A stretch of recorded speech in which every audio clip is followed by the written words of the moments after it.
صلوا على رسول الكريم صلى الله عليه وسلم. صلوا على النبي المصطفى صلى الله عليه وسلم. صلوا على خير الأنام صلى الله عليه وسلم. مولاي صل وسلم دائما أبدا على حبيبك خير الخلق كلهم مولاي صل وسلم دائما أبدا على حبيبك خير الخلق كلهم مولاي صل وسلم دائما أبدا على حبيبك خير الخلق كلهم مولاي صل وسلم دائما أبدا على حبيبك خير الخلق كلهم محمد سيد الكونين والثقلين والفريقين من عرب ومن جميع مولاي صل وسلم دائما أبدا على حبيبك خير الخلق كلهم فإن فضل رسول الله ليس له حد فيورب عنه ناتق بفمه مولاي صل وسلم دائما أبدا على حبيبك خير الخلق كلهم ما خدني النصح لكن لست أسمعه إن المحب للغزال في صممي مولاي صل وسلم دائما أبدا على حبيبك خير الخلق كلهم يا لئيمي في الهوى العذري معذرة مني إليك ولو أنصفت لم تلمي مولاي صل وسلم دائما أبدا على حبيبك خير الخلق كلهم مولاي صل وسلم دائما أبدا على حبيبك خير الخلق كلهم مولاي صل وسلم دائما أبدا على حبيبك خير الخلق كلهم أعوذ بالله من الشيطان الرجيم بسم الله الرحمن الرحيم وبه نستعين ولا حول ولا قوة إلا بالله الحمد لله رب العالمين الرحمن الرحيم مالك يوم الدين اللهم صل على سيدنا ومولانا محمد صلى الله عليه وسلم صلاة تفتح لنا بها أبواب الرضا والتيسير وتغلق بها عنا أبواب شر وتعسير وتكون لنا بها وليا ونسيرا يا نعم المولى ويا نعم النسير إياك نعبد وإياك نستعين اهدنا صراط المستقيم صراط الذين أنعمت عليهم غير المغضوب عليهم ولا الضالين آمين. Adá ọpẹ́ fún Ọlọ́run. Alhamdulillah. A fi ẹ̀yìn fún Ọlọ́run. Alhamdulillah. A fi ògo fún Ọba Allah. Alhamdulillahi Rabbil alamin. Ọba tí ó tún yọ̀ǹda wípé ká wà lábẹ́ mi fi dàsìkò tá a wà yìí. Ọlọ́run a máa dúpẹ́ fún ẹ. Alhamdulillah. A máa lóore, a sì dúpẹ́ rẹ̀. Alhamdulillah. Ọlọ́run wá wọlé agbé àdéhùn rẹ̀ ni wípé bẹ́rú bá dúpẹ́ ó ṣàlékún oore. Ọlọ́run o, a dúpẹ́ o, mọ́sá ṣàlékún oore fún wa o. Àmín. Ṣàlékún dáadáa fún wa. Àmín. Ṣàlékún dùnú, ṣàlékún ayọ̀ fún wa o. Àmín. Al-baraka wala Qur'anil azim.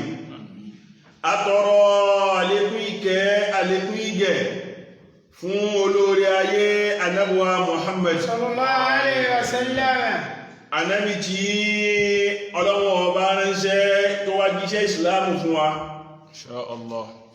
Ànábì tó já sí wípé Ọlọ́run ọba ṣe ní sábàbí oríire ní ìhìn ayé àti ní ọ̀la alkiyama.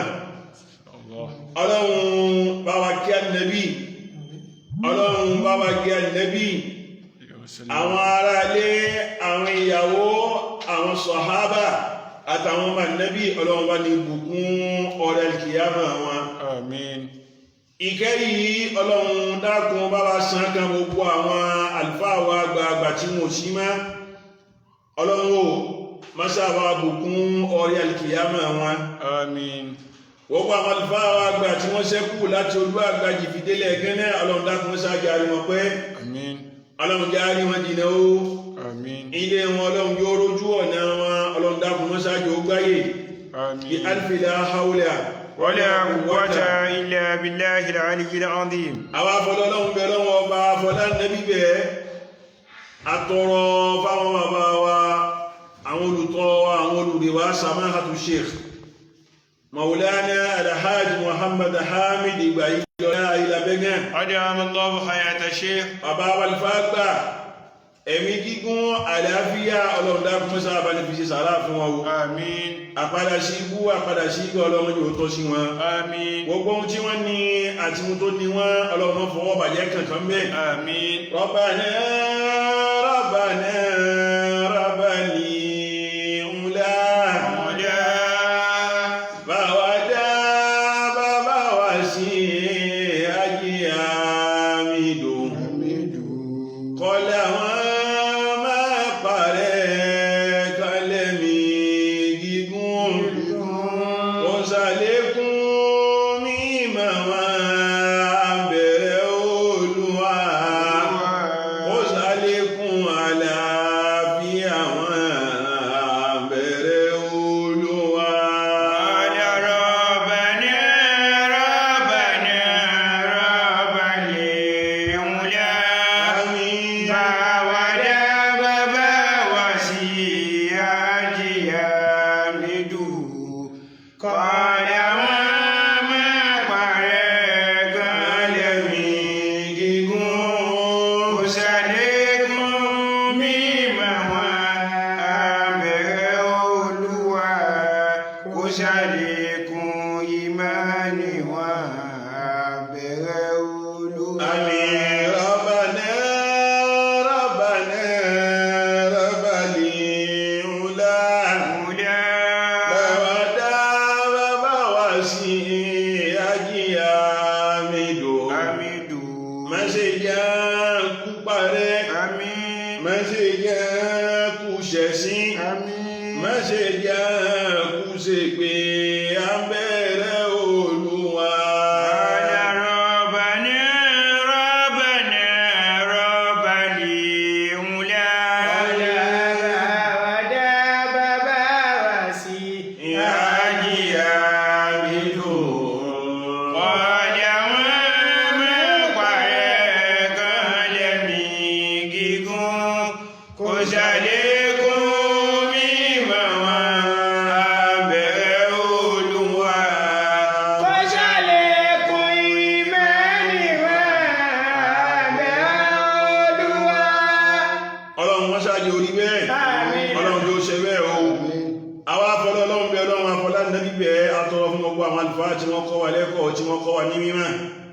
ọlọ́wọ́ mọ́sáàbá ní sanwó lẹ́sàn rí ìpín ayé ma yọ kó lójú àwọn ọmọ tí wọn náà ọlá mímọ́ ọlọ́run dákun mẹ́jọ sí ọkùnrin agolé wọn àwọn abẹ́lọ́wọ́ ọba fún gbogbo àwọn jàmáà wa lérí sàbílù sàádà ọlọ́wọ́ gbàdúrà kó wá ọlọ́run fi wálé ọlọ́run padà lẹ́yìn wọn gbogbo àwọn alátìlẹ́yìn ọlọ́run dákun bá bí abùkátà ti yín náà bí àmọ̀rádì ti yín náà ọlá ti la ilaha illallah ọlọ́run abẹ́ ní bàbá Alhaji Abdul Qudus olùsíbà gbàdúrà wọn bàbá Alhaji Abdul Aziz nínú Libreville ọlọ́run dákun wọ́n fi wọ́n lẹ̀ o bàbá Muhammad Mahfouz Badruddin nílùú Brazzaville bá gbàdúrà wọn bàbá Alhaji Muhammad Shuaib Ajadi nílùú Manchester bá gbàdúrà tí wọn náà ìyá Alhaji Ìyá Fuad ọlọ́run bá gbàdúrà wọn àfáà Yízùdín nílùú Libreville gbàdúrà tí wọn náà ìkárí gbogbo àwọn jàmáà yìí ọlọ́run dákun wọ́n yóò ṣẹ́kù ẹnìkan nínú wa tó ní bí àbùkátà tó ní gbàdúrà wa ọlá àwọn ẹni rí lọ́dọ̀ ọlọ́run ọba bí alfila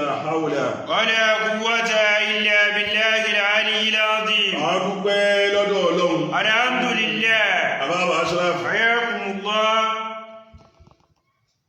nípa ọ̀rọ̀ tí a ń bá bọ̀ Masha Allah. nípa báwo la ti ń tọ́ ọmọ gbà nínú Islam Masha Allah. tarbiyatul awladi fil Islam ibi tí a fọ̀rọ̀ ti sí níjẹ́ ẹjọ́ iná ni ma yaf'aluhu al-insanu idha ruziqa bi mawludin a ti fẹ́yàwó àbáṣọ́rá a ti ṣègbéyàwó ìyàwó ti wà ní ilé a sì ti ń ṣàdúwà a ti ń rawọ́ rasẹ̀ síwájú Ọlọ́run wípé bọ́lọ́run ó bá fún wa lọ́mọ kó fún wa lọ́mọ rí kó fún wa lọ́mọ ẹ̀dùnnú kó fún wa lọ́mọ àlùbáríkà lẹ́yìn àdúwà Ọlọ́run kádàrá wípé kóyún wáyé lẹ́yìn ìgbà oyún wáyé agbìyànjú àtọ́ oyún aṣàmójútó oyún níwọ̀nba bágbára wa ti ma Masha Allah. lẹ́yìn ìgbà oyún sínú kù ṣe ìyọ̀ǹda Ọlọ́run ọba oníkarọ́mọ bí pọ̀lú rọrùn ìgbà wa bímọ bù ṣe kí ló kàn istikbalul atfali fil Islam ká pàdé ọmọ tàbí lérí ìlànà tí ìsìlámù là kalẹ̀ fún wa nípa báwo láti máa ń pàdé ọmọ tuntun gbà nínú ìsìlámù. Masha Allah.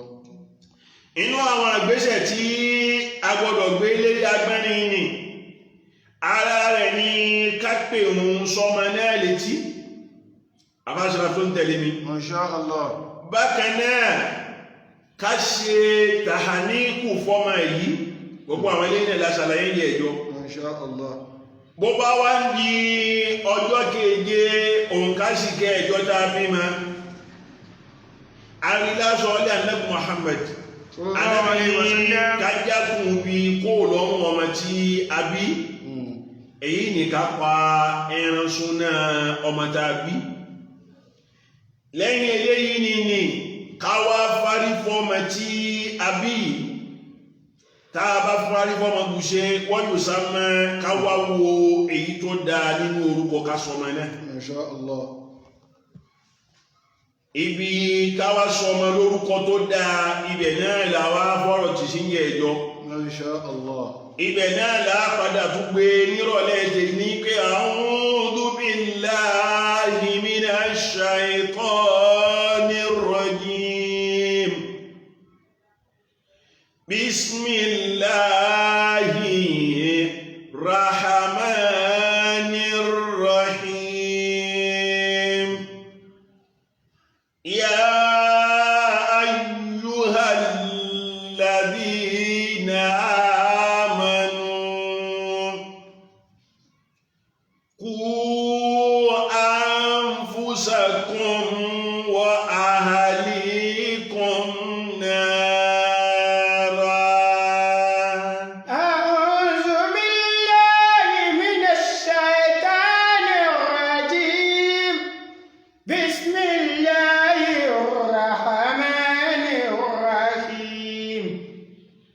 يا أيها الذين آمنوا قوا أنفسكم وأهليكم نارا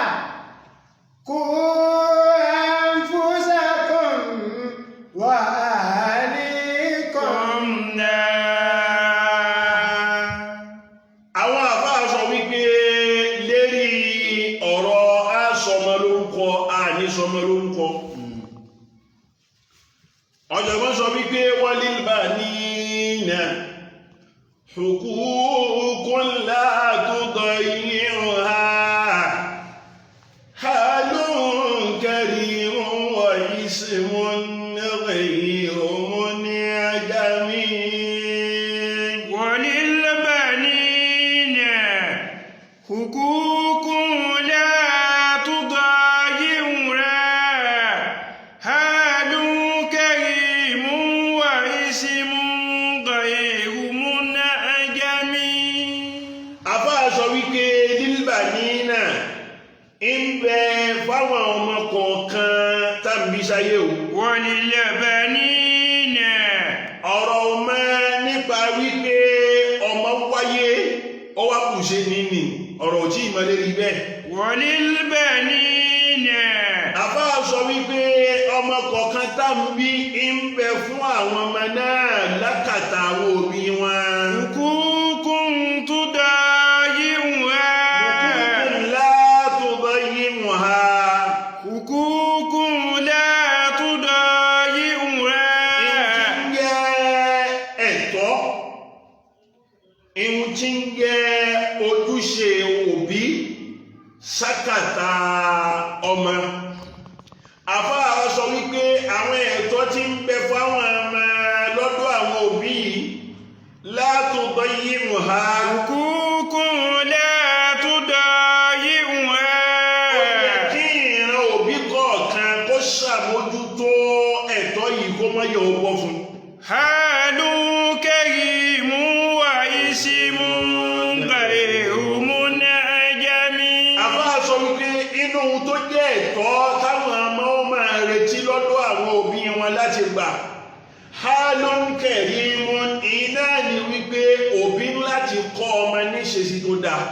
حال كريم ìtumọ̀ sí pé kí ni ó yẹ kó kọ́ ọmọ lẹ́kọ̀ọ́ ìlòsí ayé ó yẹ kó kọ́ ọmọ lẹ́kọ̀ọ́ báwo là á ti ń lo àwùjọ gbà wa ismun ghayru mun'ajam. bẹ́ẹ̀ sì ni inú tó jẹ́ ẹ̀tọ́ ọmọ lọ́dọ̀ àwọn òbí iná ni wípé kóbí ó fún ọmọ lórúkọ tó dáa. واسم غير a منعجم. máa ń ṣẹ̀ṣà orúkọ àlùbáríkà a máa ń ṣẹ̀ṣà orúkọ tó dáa fọ́mọ ni tá a bá fọ́mọ lórúkọ káwọ orúkọ tó ní ìtumọ̀ ká fọ́mọ. àbáṣà حياكم الله. nítorí wípé innal asami tata'assamu bil musammayat. بالمسميات àwọn orúkọ tá a máa ń sọ ọmọ kọ̀ọ̀kan náà ní máa ń lapa الأقلية. yóò máa lapa lára àwọn ẹni tá a bá sọ. èyí ló fà á lànà Muhammad صلى الله عليه ànábì fi وسلم. gbà wá yànjú pé kí ni o ká sọ àwọn ọmọ wa lórúkọ tá a bá sì sọ ọmọ lórúkọ ká wo orúkọ tó dáa ká sọ ọmọ. àbáṣọ حياكم الله. sáà tá a wà yìí nísìnyí à ń gbọ́ kí sáà ní orúkọ كسا. àwọn orúkọ tó já sí wípé subhanallah tí wọn náà bá ń gbọ́ báyìí ó sì máa ń bira rẹ̀ wípé ṣé kìí ṣe wípé àáfàá tó ṣe súnná náà eré rẹ̀ burú lásìkò tí ń ṣe súnná náà lọ́wọ́. الله أكبر.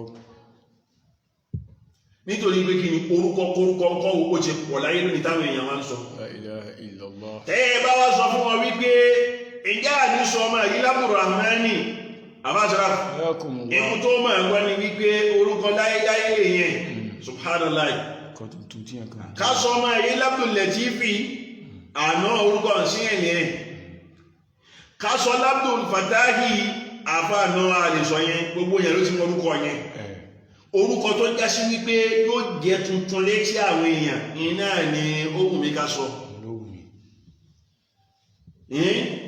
orúkọ tuntun la fẹ́ sọ bá ti mọ sọ orúkọ èbúté a máa sọ orúkọ asínrín kódà á sọ tàjàkà náà pẹ̀lú Allahu akbar. àbáwá sọ́lá Ayakumullah. Ànábì ní ẹ má dára yín láàmú jìnnà ẹ wá orúkọ tó dáa tó nítumọ̀ tó yanrantí ẹ sọ àwọn ọmọ yín Insha Allah. àbáwá sọ́lá Ayakumullah. nítorí wípé fìdíáyì líyà tó tó di wípé Ànábì dé àwọn Lárúbáwá wọn ní ìṣesí kan ìṣesí yìí ni wípé tí wọ́n bá bímọ àwọn orúkọ tó burú àwọn orúkọ tó lágbára ni wọ́n sábà máa sọ àwọn ọmọ wọn Insha Allah.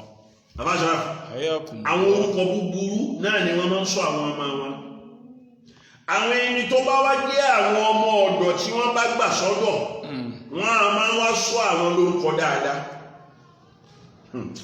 àbáṣá àbòbọ̀ Ayakumullah. àwọn ọmọ ọ̀dọ̀ tí wọ́n bá gbà tí wọ́n bá ń ṣiṣẹ́ fún wọn wọ́n á máa ń sọ wọn lórúkọ tó dáa nígbà wọ́n bá bọ́ sọ́dọ̀ wọn nígbà wá bí wọ́n wí pé kí ló dé kí ló fà á tẹ́ fi ń ṣe báyìí èsì tí wọ́n fọ̀ náà ni wípé a máa ń sọ àwọn ọmọ wa lórúkọ búburú min ajílì àdá ìná Akbar. ní tìtorí àwọn ọ̀tá wa náà là á fi ń sọ àwọn ọmọ wa lórúkọ búburú Wọ́n lè gbógun tì wọ́n. kí wọ́n lè gbógun ti àwọn ọ̀tá wa àwọn ọmọ ọ̀dọ̀ tẹ́ ẹ wá ń sọ lórúkọ dáadáa ń kọ́ báwo ni tí wọ́n ṣe jẹ́ wọ́n ní ohun tó fà á èyí náà ni wípé àwọn ń sọ wọ́n bẹ́ẹ̀ ní tìtorí ara tàwọn ni káwọn ọmọ ọ̀dọ̀ yìí ní tìtorí pé kínú àwọn ni wọ́n ń ṣiṣẹ́ fún kí wọ́n lè fàánú bá wọn lò kí wọ́n lè fi dáadáa kí wọ́n lè fi bá wọn lò èyí náà làwọn fi ń sọ wọ́n lórúkọ dáadáa Abdul Kabir alam tara ila hadhihi al-falsafa falsafatun marfuda ọpọlọ tó gbógun ní ìwọ ọpọlọ bẹ́ẹ̀ àbáṣọ́lá Ayakumullah. àwọn aṣọ fún wọn wípé ṣe bíbẹ̀rù bá gbé ọ̀dọ̀ ẹni títí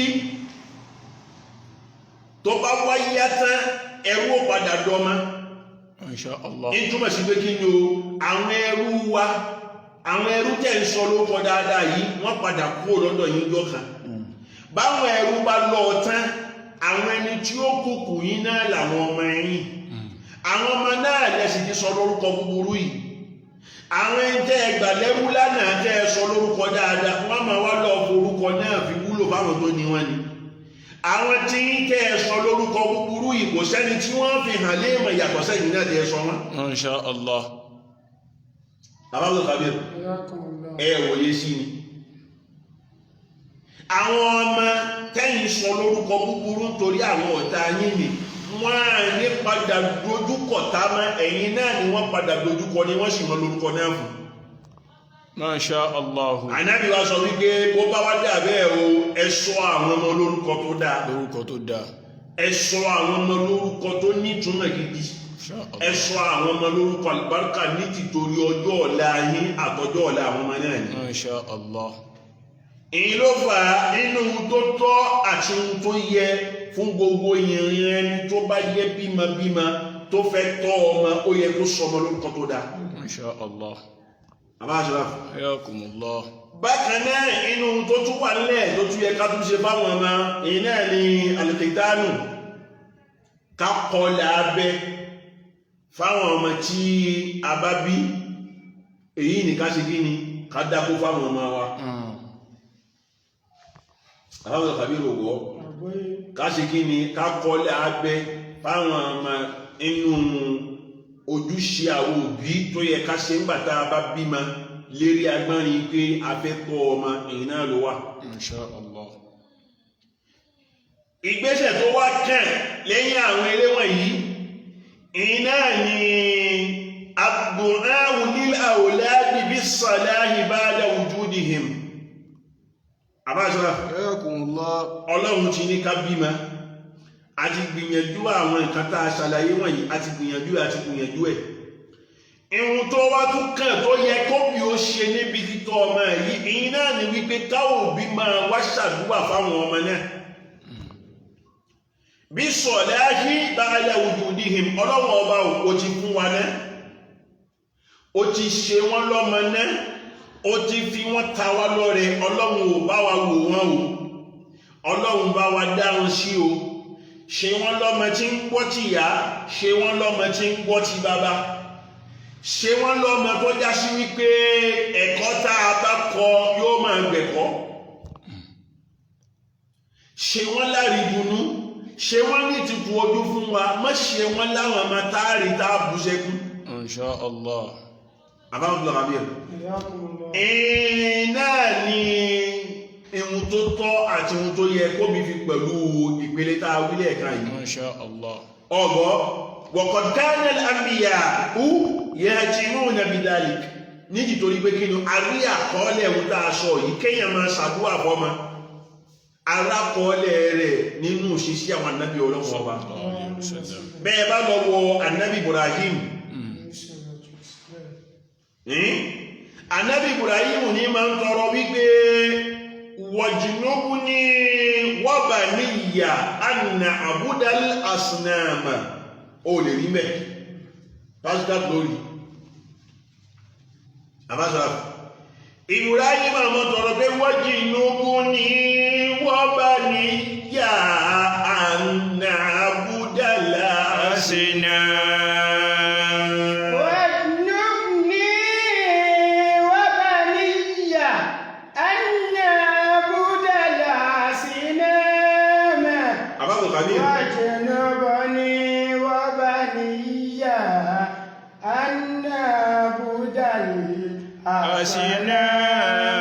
inú àdúrà tí tó máa ṣe pé Rabbi ij'alni muqimas salah wa min dhurriyyati Rabbi ij'alni muqimas salati wa min dhurriyyati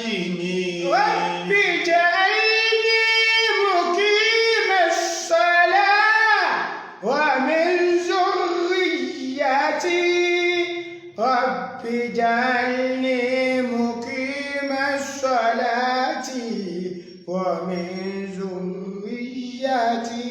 inú tí tún máa ń ṣe ládùúgbà ní wípé Rabbana waj'alna muslimayni lak wa min dhurriyyatina ummatan muslimatan.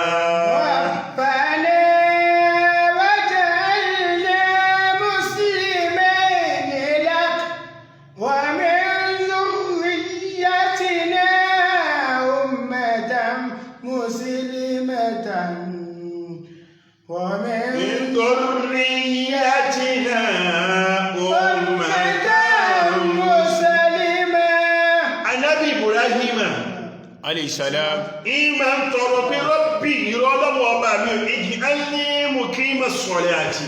Rabbi ij'alni muqimas salati. Ṣe mí ní ẹni tí ó máa gbérùn dúró. Rabbi ij'alni muqimas salati. Ṣe mí lẹ́ni tí ó máa kí ìrun fún rẹ̀ Ọlọ́run ọba gẹ́gẹ́ bó o ti yọ́nú sí àti gẹ́gẹ́ bó o ti fẹ́. Rabbi ij'alni ṣe mi Ibrahim lẹ́ni tí ń kírun. Wa min zurriyyati min dhurriyyati. Ìrẹ́ Ọlọ́run má jẹ́ ó wá dúró lérí tèmi. Wa min zurriyyati. Àwọn ohun tó fi ṣìkẹ́ mi tí ń gé ọmọ. Àbábọ̀ kàbí. Sọ́jà lọ́dọ̀ ànábì Ibrahim. Inú ẹ̀kọ́ tá a rí kọ́ lọ́dọ̀ rẹ̀ náà ni wípé a máa ń ṣàdúrà ọmọ à ń ṣe tọmọ ọmọ àtúnṣe tàbọ̀bọ̀lọ́mọ náà pẹ̀lú. àbábọ̀ kàbí. ó sì wà bẹ́ẹ̀ a máa bá pàdé mú ayé lára àwọn èèyàn kan tó já sí pé kí ni o àdúrà táwọn bàbá àwọn àgbà kí wọ́n ti ṣe kalẹ̀ látọjọ́ tó ti pẹ́ òun ní ń bà lérí wọn. wọ́n fi jẹ́ ilé muqimas salat. Ibrahim wọn sọ wípé Ọlọ́run tó o bá ṣe mí lólùkírun o. Min zurriyyati. Min zurriyyati àwọn ọmọ tó o fún mi ṣàwọn náà lẹ́ni tí ó máa kírun. Rabbi ij'alni muqimas salati wa min dhurriyyati. Bẹ́ẹ̀ náà sì ni àwọn ohun tí ó máa wá lára tiwọn náà tí wọ́n máa sọ̀kalẹ̀ lára tiwọn náà ilé ọlọ́run ò bá mi ṣàwọn náà láwọn ẹni tí ó máa kírun bí máa nà ṣe wọ́n lólóríire ṣe wọ́n lọ́mọ dùnnú ṣe wọ́n lọ́mọ àlùbáríkà téèyàn fi ń tọrọ tá a fi ń yan gẹnu ayé. àbábọ̀ kàbí rẹ̀. àwa náà gbọ́dọ̀ máa tọrọ fáwọn ọmọ ẹtí wa náà. Ibrahim ò tún dákẹ́ ó wá sọ wípé wọ̀jìnúbù ní wàbà ní ìyá àná àbúdàlì àsìnáàmà. wọ̀jìnúbù ní wàbà ní ìyá àná àbúdàlì àsìnáàmà. wọ̀jìnúbù ní wàbà ní ìyá àná àbúdàlì àsìnáàmà. Ibrahim sọ wípé ọlọ́wọ́ ọba òjìnúbù ní gbẹ̀mí jìnnà o. wọ́jìnúbù ní. gbẹ̀mí jìnnà sí. wọ́jìnúbù ní wàbà ní ìyá. bó o bá ti ń gbé èmi Ibrahim jìnnà bẹ́ẹ̀ náà ni àwọn ọmọ mi náà máa ń yọ àwọn náà lẹ̀ o. àná búdàlà àṣìná. gbé wá jìnnà sí wípé lẹ́yìn ọlọ́run ká tún máa lọ́wọ́ bá mi. nítorí wípé àwọn ìjàmá wa yìí àwọn ẹgbọ́ wọ̀nyí àwọn òrìṣà iná ni wọ́n lọ fi ìjọsìn fún yàtọ̀ sọ́lọ́hun ọba wọ́n fọlọ́hun ọba tá a máa ń sìn wọ́n fi ilẹ̀ wọ́n wá ń lọ sí ihun tí wọ́n fọwọ́ ara wọn gbẹ́ kalẹ̀ ihun tí wọ́n sì ń ṣe èyí nǹkan kíkan ni nǹkan burúkú ni olórí ilé ẹ̀dá kan ò ní máa ṣerú nǹkan bẹ́ẹ̀. Àbábọ̀ kàwé Ibrahim wa sọ wípé ìrẹ́ ọlọ́run ọba ò gbé mi jìnnà sí irúfẹ́ nǹkan bẹ́ẹ̀ sì ni gbé àwọn ọmọ mi gbé àwọn náà jìnnà sí irú pé ká máa lọ́wọ́ ọba mìíràn lọ́ba tá a máa ń sìn lẹ́yìn ọba Allah subhanahu wa ta'ala wọ̀jìnúbù ní. wọ̀jìnúbù ní wọ́n bá ní ìyá àná àbúdàlà àṣìnáàmà wọ̀jìnúbù ní.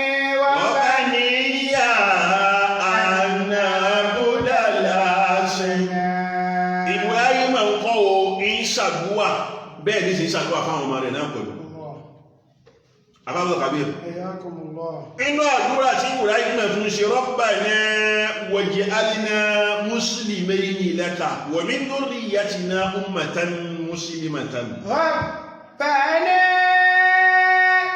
waj'alna muslimayni laka wa min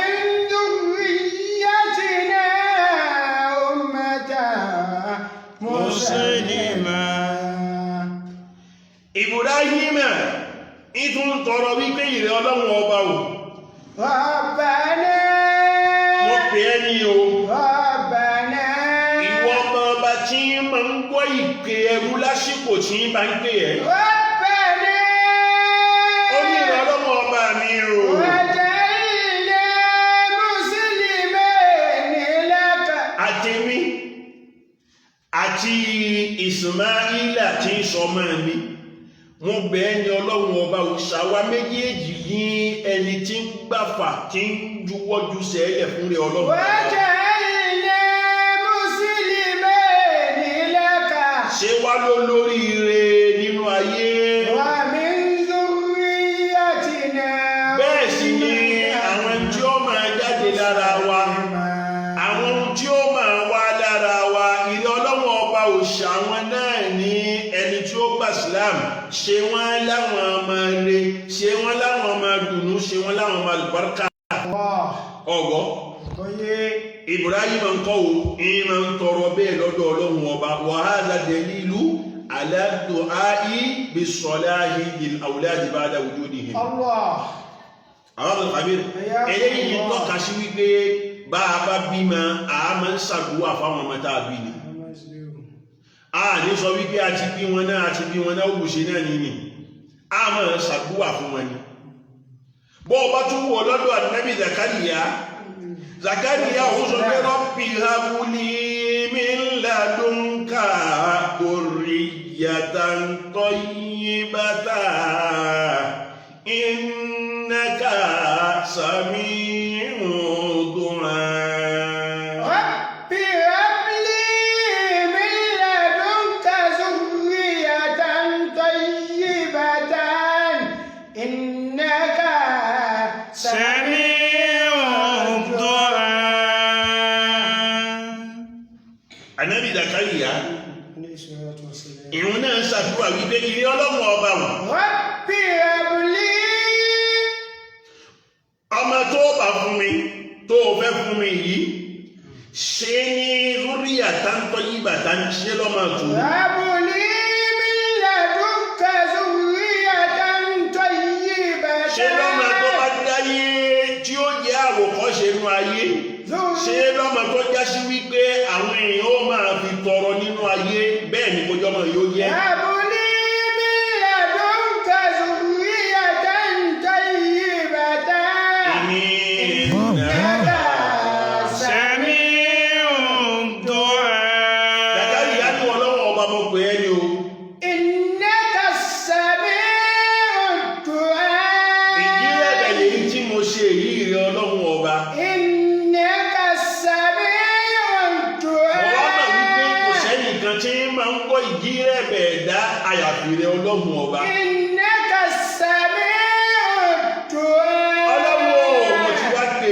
ẹ́ o mọ́sá àdámi lóhùn lédè àdúrà tí mo ṣe إنك سميع الدعاء. bàbá àṣírà حياكم الله. àwọn àfáà ní gbogbo eléyìí báyìí kọ́ ń gẹ̀ẹ́rí lérí wípé a máa ń ṣàdúrà fọmọ ni ẹlòmíì ń bẹ gbogbo ọjọ́ ayé tiẹ̀ tí ó bá ṣàdúrà báyìí kò sí máa ń ṣàdúrà sójú ọ̀nà jíjẹ mímu rẹ̀ ni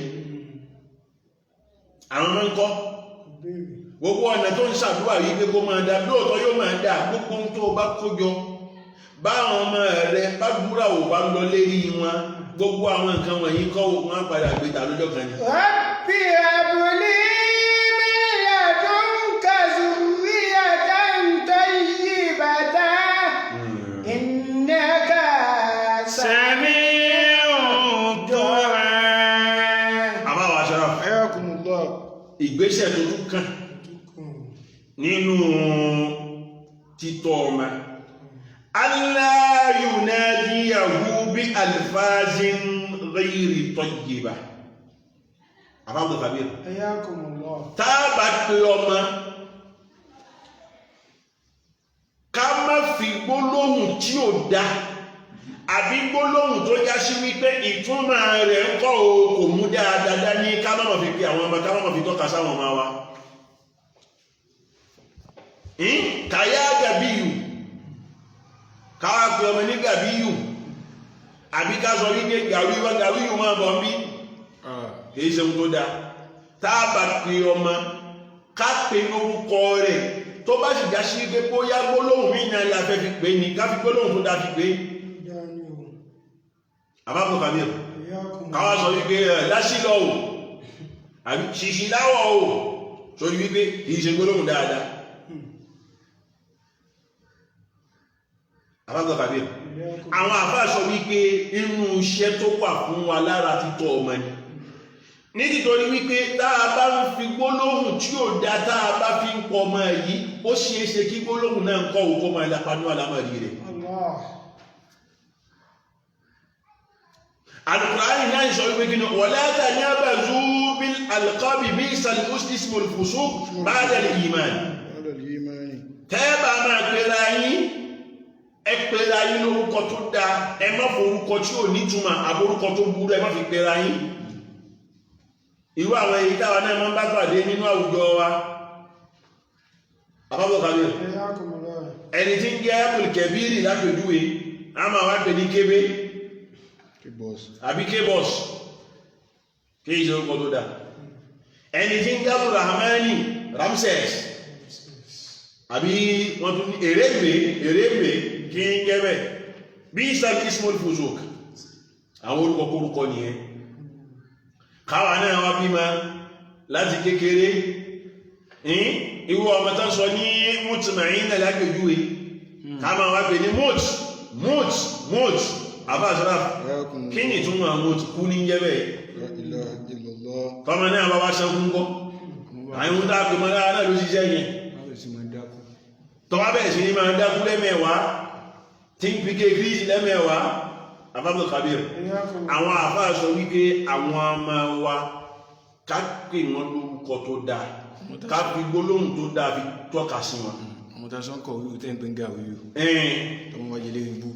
àbábọ̀ kàbíyà nínú títọ́ ọmọlẹ́yìn náà wà kéèyàn máa fọ gbólóhùn tó dáa sábà wípé ó wá ní ṣe lọ́dọ̀ àwọn lárúbá akọ́lẹ̀ àwọn Yorùbá pàpà ní wípé kí ni o wọ́n sáà máa ń wá gbólóhùn kan tí wọ́n máa fi pé èèyàn yàtọ̀ sórúkọ rẹ̀ pàápàá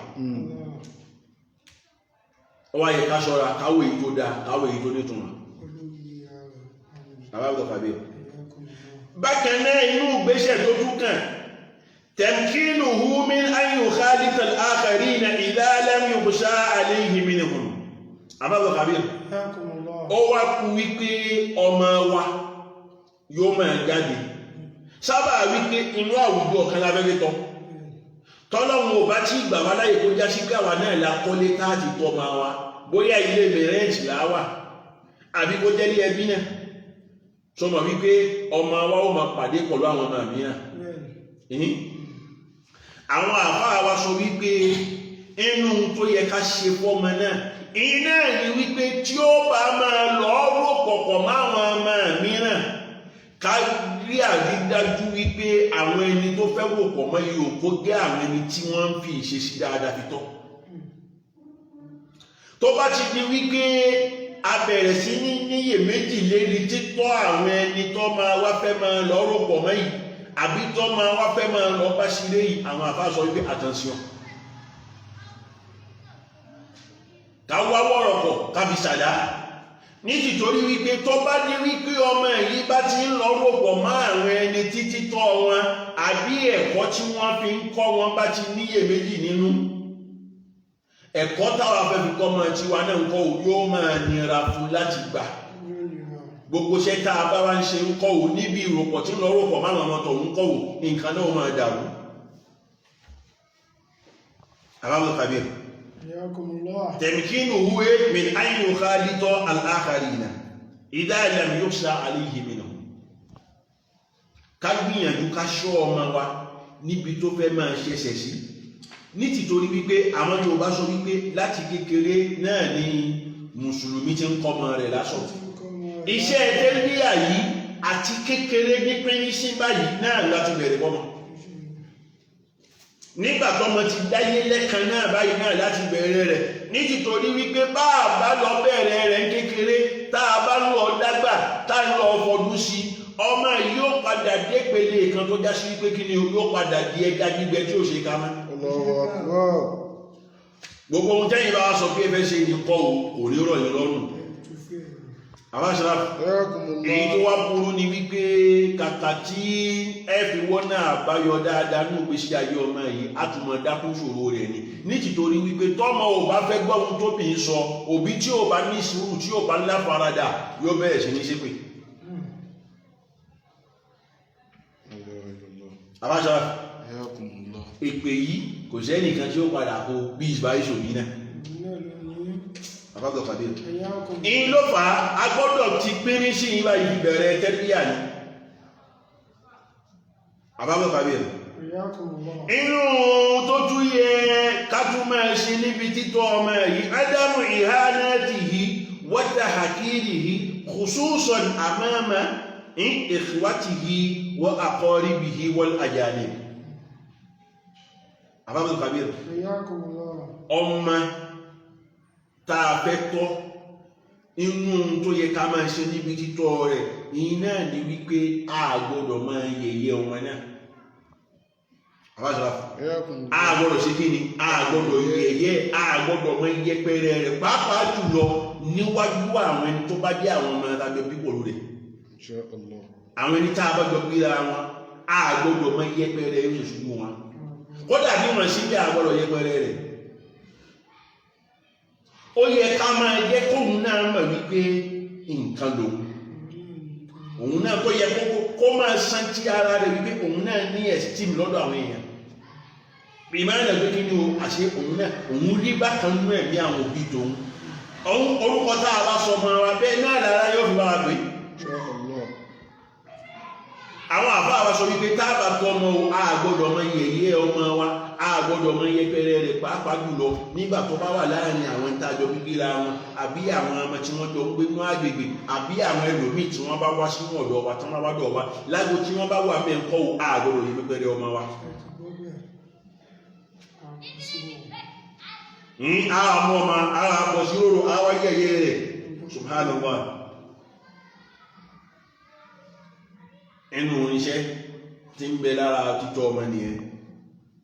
tanbihuhu lil khata'i bi rifqin wa linin wa adamu mu'aqabatihi idha akhtara awwala marra. àbábọ̀ kàbí tanbihuhu lil khata'i bi rifqin wa linin. ọmọ kékeré ni yóò máa ṣe àṣìṣe.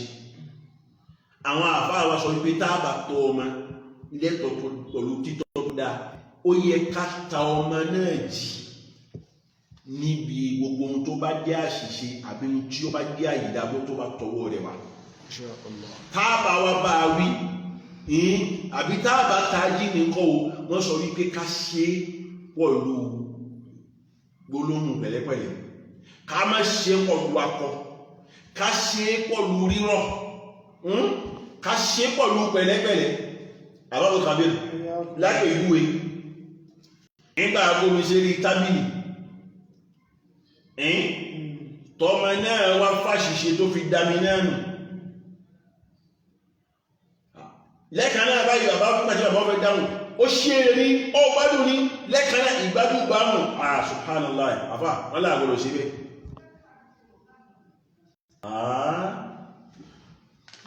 Abdul Somad báwo ló ṣe gbà tó fi dá mi náà nù má ṣe bẹ́ẹ̀ mọ́ o omi yẹn tó dànù nísìn kó fẹ́ dáṣẹ́ lẹ̀ ní àbájára sórí ó rọrùn lẹ́ẹ̀kan náà tá a ti sọ bẹ́ẹ̀ fún ni ó kàptẹ́ ẹ̀ yẹn tó bá dìjọ́ mi irúfẹ́ bẹ́ẹ̀ ò ní wá mọ́. Insha Allah. àmọ́ tó bá ti di pé ìgbádùn ìgbárùn lẹ́ẹ̀kan náà à ń kọ́ ọmọ náà à ń kọ ní ẹ̀yà gbogbo láti kékeré ní àwọn àfáà sọ wípé kí ni o tó bá dí wípé àṣìṣe tọwọ́ ọmọ wa táàbà bá wí ká fi pẹ̀lẹ́pẹ̀lẹ́ ká fi bá a sọ wọ ádámù mọ́ àkìbátì yìí bẹ́ẹ̀ sì ni a gbọ́dọ̀ fi kọ́ ọmọ wípé tọ́mọ bá ti ṣe ojú òdà lúlù lámà sí lámà fi ṣe kí lámà fi bá wí ẹ̀yà ẹ̀rọ bí lẹ́nà wa àwọn àfáà àgbòrò àìṣe bẹ́ẹ̀ ọmọ tá a bá fẹ́ tọ́ tá a fẹ́ kó ní títọ́ tó dáa gbà tó bá kọ́kọ́ ṣàṣìṣe á fi ohùn pẹ̀lẹ́pẹ̀lẹ́ á fi sọ fún tó bá tún dìgbà míì á ṣe bí ẹni tó fẹ́ fẹjú díẹ̀ tó bá tún ṣe míì ìfẹ̀jú náà á tún lé egun díẹ̀ á mọ̀ sí wọ̀ntúnwọ̀nsì ni kó lè gba ohun tí a fẹ́ kù. وإذ قال لقمان لبنيه وهو يعظه يا بني لا تشرك بالله إن الشرك لظلم عظيم. àbá wa ṣe حياكم الله.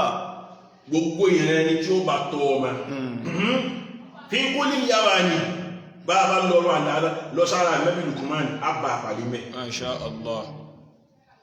وإذ قال لقمان لبنيه àbá wa ṣe حياكم الله.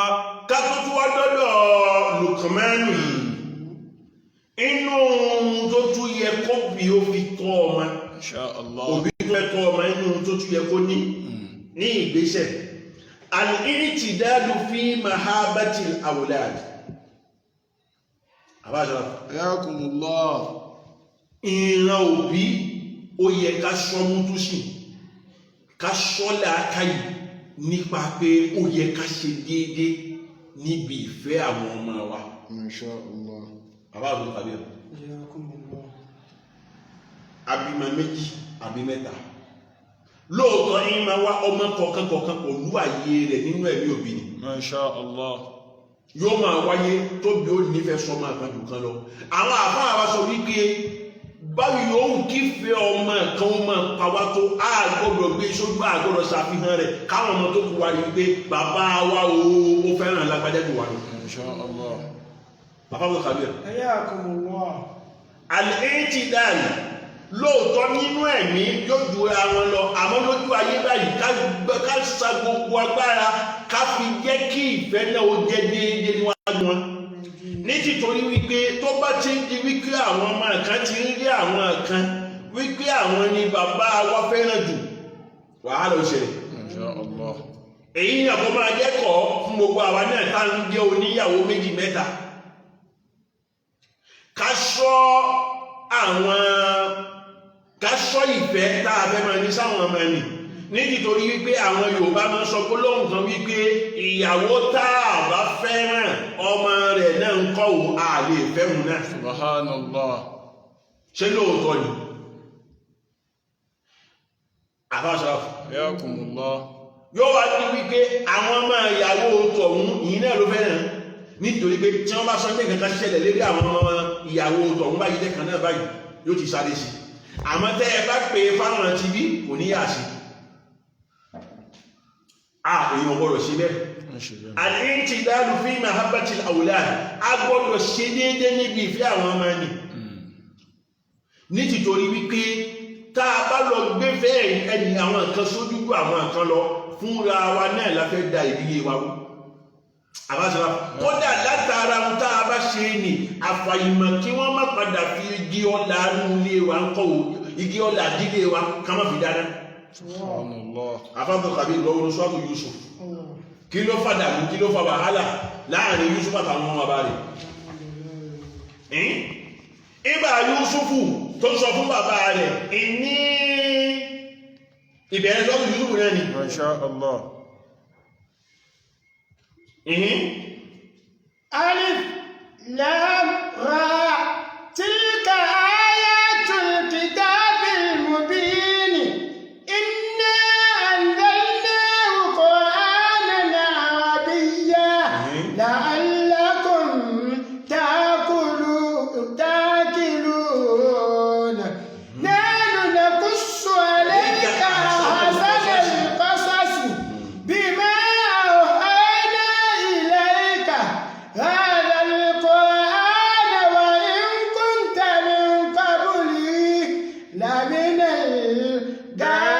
الغافلين إذ قال يوسف لأبيه هذا موضع شاهد الله ibi tí mo ń lọ nìyẹn إذ قال يوسف لأبيه ìgbà Yusufu tó sùn tó lálàá إذ قال يوسف لأبيه inú àlá Yusufu tí Yusufu lẹ́yìn ìgbà Yusufu ó lọ́dọ̀ bàbá rẹ̀ tí ń jẹ́ Yakuba àbábọ̀tàrí rẹ̀ ihun tí Yusufu rí ó ṣe Yusufu léèmà الله ó wá lọ sọ́dọ̀ bàbá rẹ̀ láti lọ fún bàbá rẹ̀ nínú pa àlátọ́lá إذ قال يوسف لأبيه Yusufu wá ń sọ fún bàbá rẹ̀ يا أبتي ó ní ìrẹ bàbá mi إني رأيت 11 كوكبا والشمس والقمر رأيتهم لي ìsàgìdì Yusufu ní ìrẹ bàbá mi إني رأيت tójú mi tó ohun tí mo rí nínú àlá tí mo lá يا أبتي bàbá mi nǹkan náà ṣe mí léèmà púpọ̀ الله àfáàbù kàbí Yusufu fún bàbá rẹ̀ nílò nìyẹn wípé ohun tí mo sùn mọ́jú yìí mo lálàá kan o àmọ́ àlá náà ń kọ́ aláìmọ̀ ni bàbá rẹ̀ wá bí wípé ìrọ̀ ọmọ mi kí ni mo tó orí lójú àlá náà. إني رأيت 11 كوكبا ó ní ìrẹ bàbá mi ra áìtù nínú àlá tí mo ń lá yìí mo rí wípé رأيت 11 كوكبا mo rí àwọn ìràwọ̀ mọ́kànlá kan àwọn ìràwọ̀ mọ́kànlá lójú oorun náà والشمس lẹ́yìn ìgbà ni mo tún rí àṣàmúsà mo rí oòrùn والقمر àtòṣùpá رأيتهم لي ساجدين. ilé bàbá mi ohun tó wá jẹ́ èèmọ̀ gangan nínú àláyé ni wípé àwọn ìràwọ̀ mọ́kànkànlá àtòhun àtòṣùpá yìí mo rí wípé gbogbo wọn kọ́ òun tẹ gbà fẹ́mi. رأيتهم لي ساجدين. mo rí wípé gbogbo wọn kọ́ wọn wólẹ̀ fẹ́mi Yúsúfù wọn pàdé fún mi. لي ساجدين. قال يا بني bàbá àlùbáríkà nìyẹn o. الله ìṣó. لا تقصص رؤياك على إخواتك فيكيدوا لك كيدا إن الشيطان للإنسان عدو مبين. àwọn àbúrò kàbíyà. حياكم الله. ìgbà tí Yúsúfù sọ̀rọ̀ náà fún bàbá náà lẹ́ẹ̀kan náà adábì Yakuba ó ti yé الله. nítorí pé tàbí rúrúyá kápọ̀ túnmà láyé inú tọ́lọ̀ ń fi kẹ́ ànábì Yakuba fi kan Yúsúfù ní abúkàbíyà. حياكم. ìgbà Yakuba gbọ́ bẹ́ẹ̀ lẹ́ẹ̀kan náà bá ìkọ̀rọ̀ ti yé ìgbà ọ̀rọ̀ yé Yakuba èsì tí Yakuba fẹ́ fọ̀ ó ní ìrẹ̀ ọmọ mi àfẹ́sọ̀rọ̀ àti kékeré náà láti máa ń kọ́ ọmọ níjànú gbogbo ọ̀rọ̀ kọ́ lè yàn máa ń sọ gbogbo ohun tá a bá rí ìyìn náà kọ́ lásọ gbogbo ohun tá a bá sì gbọ́ ìyìn náà kọ́ lásọ àfẹ́sọ̀rọ̀ Ayakumullah. tó bá gbàgbé ìtànkà tá a sọ nígbà sí bàbá tó bímọ mẹ́ta tó sọ wọ́n ní Abdullahi Abdullahi nígbà ó fẹ́ jáde láyé ó wá kọ lẹ́tà kan lẹ́tà tó kọ ó gbé sí ní lọ́pù ó gbé sábẹ́ ọ̀rọ̀ rí ni nígbà wọ́n débi òkú rẹ̀ wọ́n sì bá ń bẹ̀ àbábọ̀ kàbílò òwò ó sọ pé kí ni o Abdullahi yẹ́rìsù wà Abdullahi yẹ́rìsù wà Abdullahi là yẹ́rìsù الله أكبر. Abdullahi mẹ́ta ló sọ ọmọ ó sọ gbogbo wọn ọmọ kọ̀ọ̀kan mẹ́ta ló bí ó wá sọ wọn Abdullahi nígbà wo fẹ́ bá kó wá ṣàṣọ́lẹ̀ kékeré Abdullahi kan ó jogún Abdullahi kan ó jogún Abdullahi kan ò ní jogún dákun táwa nínú Abdullahi bẹ́ẹ̀ dá tí ò ní jogún الله أكبر. àbábọ̀ kàbí حياكم الله. àgbálọ àgbápọ̀ Abdullahi tí kò ní jogún yìí òun náà ni Abdullahi tí ó mọ̀ wípé laysa kullu ma yu'rafu yuqalu الله أكبر.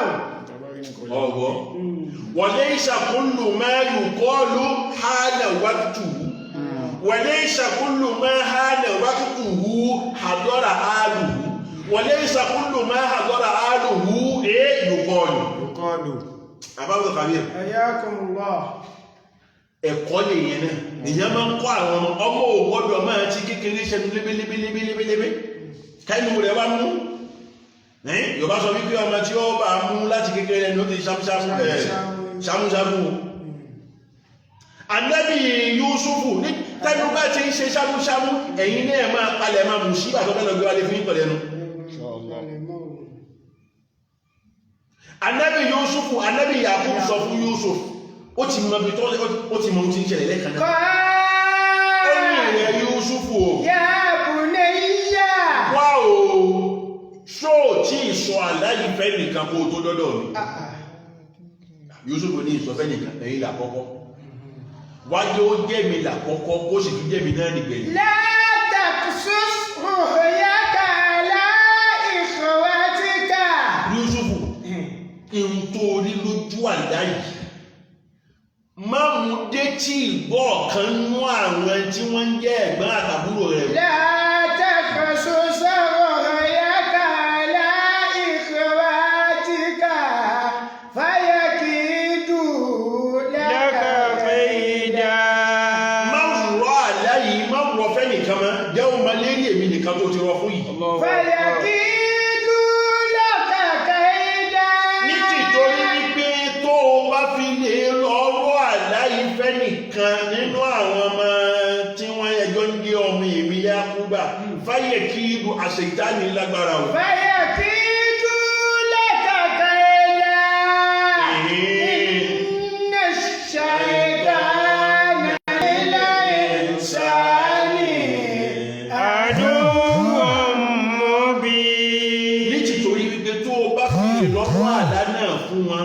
ṣeé ṣe ká ṣe ìtaní kọ́ òkó ṣiṣẹ́ lára wọn iṣẹ́ tá ṣe ìtaní bá wá ṣe lára wọn ní fáyẹ̀ kí ìlú lẹ́ka wọ́n á bẹ̀rẹ̀ sí ní déètì burúkú lérí rẹ̀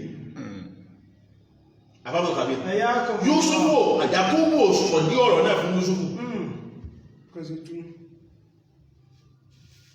àbábọ̀ kàbí tó mú ta ìṣọ́ fún Yusufu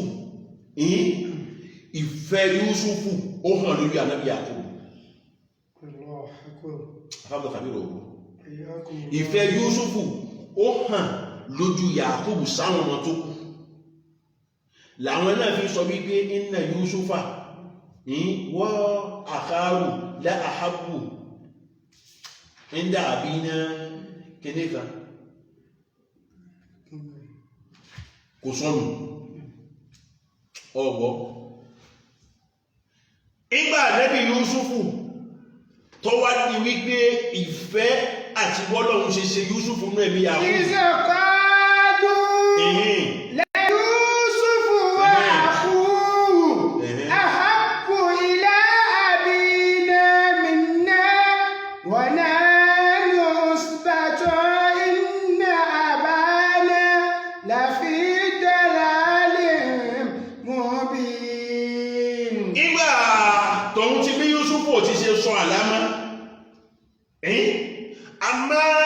Yakubu ìfẹ́ Yusufu yìí báyìí fi ń pa Yakubu bí ọtí débi wípé Yakubu lè mú mára àwọn ọmọ náà tó kù náà wá rí wípé àti Yusufu àtọmọ ìyá rẹ̀ yìí báyìí bàbá wa fẹ́ràn wọn jù wá lọ àwọn sọ wípé kí la Yusufu wá àkúrò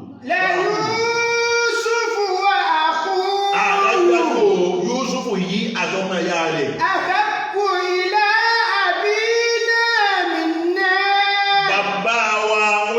sí wọn jù wá lọ. Bàbá wa ti mú àwọn Yusufu ní wọ́n ti mú wọn lójúlówó ọmọ. Àwa ń kọ́ olè àwọn síbà tó ní àwa ò já máa nǹkan kan lọ́dọ̀ bàbá wa. Inna abana lafi dalalin mubin. Bàbá wa ṣe pẹ̀mọ́ ilẹ̀ ẹ̀ décapité. Inna abana lafi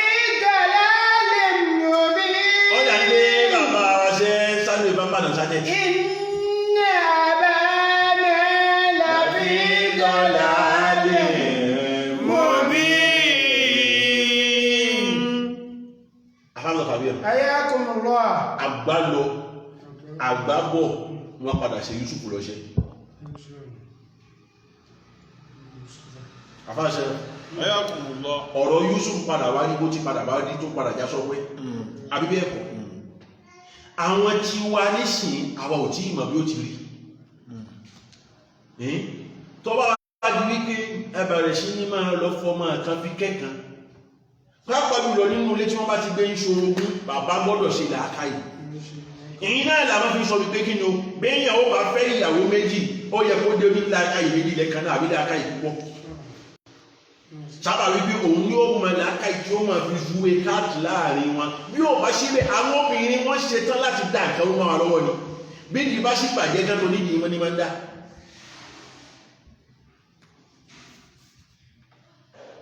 àbáṣọ ayakumullah nǹkan tí ń ṣẹlẹ̀ sí pé ó sì yẹ ká máa tara rẹ̀ kẹ́kọ̀ọ́. insha Allah. àwọn àbáṣọ wípé tá a bá tọ́ ọmọ o á tọ́ ọmọ pẹ̀lú wípé ká fi déédéé ká fi ṣe àfihàn ìfẹ́ lánàá àwọn tá a bá ń bí. a gbọ́dọ̀ rí pé a gbọ́dọ̀ jẹ́ kọ́ máa kán rí wípé bàbá wa fẹ́ràn ilé ìgbà ìlú mi lọ ní tìtorí wípé tó bá dà bẹ́ẹ̀ ni ká máa retí mùsíbà o ká máa retí gbogbo tí ń jábúrú. àbáṣà mo sọ wípé wọ́n padà lọ fi igi ọlá lé wa wọ́n padà fi dáná ni sábà wípé ó ṣeé ṣe kó já sí pé ọmọ ẹni ni ó dáa fún òun ni ó sàn fún ni ó wà kú oríire náà fi hàn àwọn tó kù àmọ́ ń gbà wọ́n sì ti rí láti kékeré wípé òun ni bàbá fẹ́ràn jù wọ́n bá dá mátá sí ẹ̀wọ̀n àbábọ̀ tàbí ẹ̀wọ̀n kò sí wọnú òdí nílẹ̀ tí ò ní jáde mọ́ nìyẹn ta ló fà táàbà tọ́ ọ̀nà gbogbo yìí náà làgbọ́dọ̀ sọ àbáṣára fún bákan náà inú tó tún yẹ ká tún ṣe iná ni akhdhul ihtiyatat inda qudumi tiflil jadid. Tí a bá fẹ́ bímọ fi lé ọmọ tá ń tọ́ lọ́wọ́ àbáṣọ́ ó yẹ ká prendre disposition tó dá àwọn ẹlòmí ń bẹ inú àwọn ìṣesí kan tá tún wọ́n bá pàdé lọ́dọ̀ àwọn ìyá wa lọ́pọ̀lọpọ̀ nìyẹn tán bá bímọ kan níṣe tí wọ́n ń tọ́ lọ́wọ́ lágbèjú ìgbé ọmọ náà lọ́dún méjì tí wọ́n bá bímọ ní ìtẹ̀lé lẹ́kan náà báyìí wọ́n máa ń gbàgbé ọmọ tí wọ́n kọ́kọ́ bí yẹn ọmọ tí wọ́n jẹ́jẹ̀ bí òun náà ni wọ́n máa wá ṣàkólé kan ọ̀rọ̀ rẹ̀ ní mẹ́sàn mẹ́wàá àwọn àfáàlà àgbọ̀dọ̀ ṣe bẹ́ẹ̀ ó yẹ ká tún kí ni o ká tún máa bójú tó èyí tó ti wà nílẹ̀ kó tó di wípé abẹ́ ìtàbí a gbọ́dọ̀ fi stré ẹ̀ àbáṣára ọ̀dà bí kìíní kan tí wọ́n pín káàkiri lérí àwọn social media lẹ́jọ́ mẹ́ta yìí ni àwọn òbí kan ọmọ tí wọ́n ti bí tó jẹ́ ọmọ àkọ́bí nígbà wọ́n rí wípé ọmọ kékeré dé tọ́mọ kékeré àrẹ àkọ́bí yẹn bá wá ń pè wọ́n tán bá ṣeré wọ́n máa ń lé ìdànù tó bá gbé nǹkan wọ́n máa ń lé ìdànù wọ́n wá ń tàn tọ̀ wúlé lè gẹ̀gẹ̀ báyìí kò dá àgbọ̀dọ̀ ṣe bẹ́ẹ̀. àwájára ihun tó tún yẹ ká ṣe níbi títọ́ ọmọ ìyìn náà ní wípé kí ni ọmọ tá a bá bí tá a wá bímọ lé ó yẹ ká fi ìfẹ́ ká fi hàn ká sì jẹ́ kó mọ̀ wípé kí ni orí tá a bí kò pa ààyè rẹ̀ dánú ẹ̀mí wa kò pa fẹ́ rẹ̀ dánú ẹ̀mí wa a máa wá pọ̀ bí tí a ti ń bá ọmọ tuntun bá ti ń bá ṣeré gbà ọ̀wọ́ kódà tó bá gba wípé ká máa kọ nípa báwo ni yóò máa bọ́ ọmọ kékeré tàbí ṣeré sábà wípé àwọn nǹkan yẹn tá a bá ń kọ́ àwọn ọmọ láti kékeré yóò máa padà jẹun tí ó máa gbin ìfẹ́ sínú ẹ̀mí àwọn ọmọ náà láàrin ara wọn. àbáṣọ́lá Insha Allah. Ànábì ní ana madinatul ilmi wa aliyu babuha. Insha Allah. àbáṣọ́lá níbo láyé àlè ti gbégbé mímọ̀ náà kana aliyu rabiban lirrasul. Insha Allah. wọ́n jọ tọ́ Ànábì àti Ali lérí ìtẹ́ kan náà ni Ànábì ni ma ń bá lè ṣeré àwáṣẹ́ àwọn àfáà wa ní bá nábi bá wá ń bá lè ṣeré Ànábì ó máa kíìsì Àlì gbogbo pítà nábi ṣe ń kíìsì Àlì tí fi ń bá lè ṣeré lè wọ́n ní mímọ̀ lànábi púpọ̀ sí Àlì lára àfáṣẹ́ àwa náà gbọ́dọ̀ fi bẹ́ẹ̀ ká fi tọ́ àwọn ọmọ wa a gbọ́dọ̀ máa wá lé ọmọ àgbà ká máa lè jìnà sí kékeré kọ́jú àpapọ̀ ẹlẹ̀ mọ́sùnmọ́ mọ́fọwọ́ kan